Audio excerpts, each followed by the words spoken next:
The Republican presidential contest has been a wild ride, full of ups and downs. Mitt Romney has stayed near the top of the polls, but voters are still not sold on him.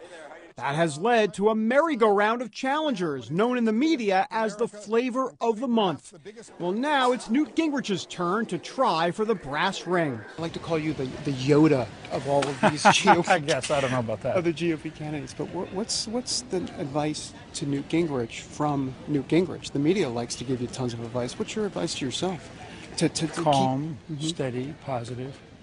I recognize that when you become the front runner, you're going to get intense scrutiny, and that the other candidates are going to try to hit you. The Obama team is going to want to hit you. The news media is going to, particularly the elite media, is going to want to hit you. Some of the guys who said I was dead in June want to hit me because if I'm not dead, then they look pretty foolish. So you're going to go through that, and you've got to say 30 days, 60 days, some number. You got to do it.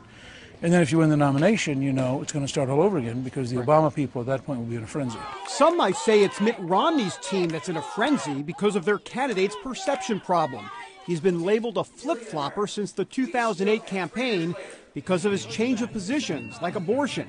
Some of his rivals have pounced. In your gut, I mean, do you really trust him, or is this politics a little bit to a degree, to kind of get an edge? Or do you really think there's an authenticity issue with him? When someone has governed and someone has campaigned and put forth policy positions based on a worldview, and they don't usually shake that worldview completely because it's politically expedient to be in a different worldview, and that is a legitimate concern. And you throw on top of that Romney Care, which he still defends, TARP, which he still defends, which is the Wall Street bailout.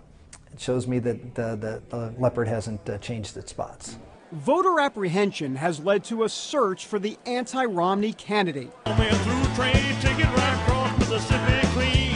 Michelle Bachmann claimed that role after her victory in the Ames, Iowa straw poll, but she faded when Texas Governor Rick Perry entered the race.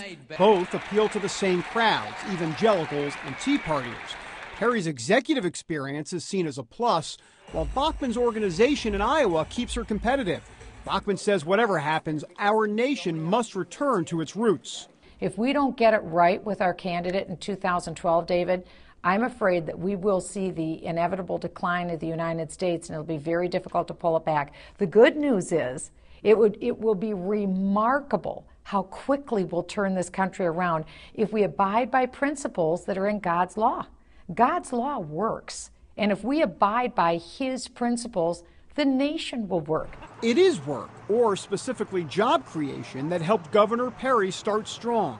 But a series of poor debate performances contributed to his slide. The third agency of government, I would do away with the education, commerce, and let's see, I can't. The third one I can't, sorry. Oops. Perry told me that this campaign has been topsy-turvy from the very beginning. This is going to be up, it's going to be down, but, I pray for strength and wisdom, whether it was Moses leading the Israelites or whether it was David walking into that plain with 5 smooth stones, to realize that, God's going to be with you, and don't fear anything. He's in charge. And ask for the Holy Spirit to guide your tongue and the wisdom of your body and the wisdom of your thoughts, and to actually put the words in your mouth. So, from time to time, I overcome the Holy Spirit, and I have to say, well, Lord, I said something and didn't let you really be driving the process. Then there is Herman Cain. The businessman's personality, style, and 999 tax plan catapulted him from long shot to the top of the polls. Early on, he told me it's something he felt would happen eventually, and he said it in typical Herman Cain fashion. I'll never forget as a child watching my grandmother churn milk and watch the butter rise to the top. That's what's going to happen in this Republican primary competition. The butter is going to rise to the top because the American people are the ones that are churning the candidates that are there. But after allegations of sexual misconduct, and questions about his knowledge of foreign policy, his poll numbers continue to drop.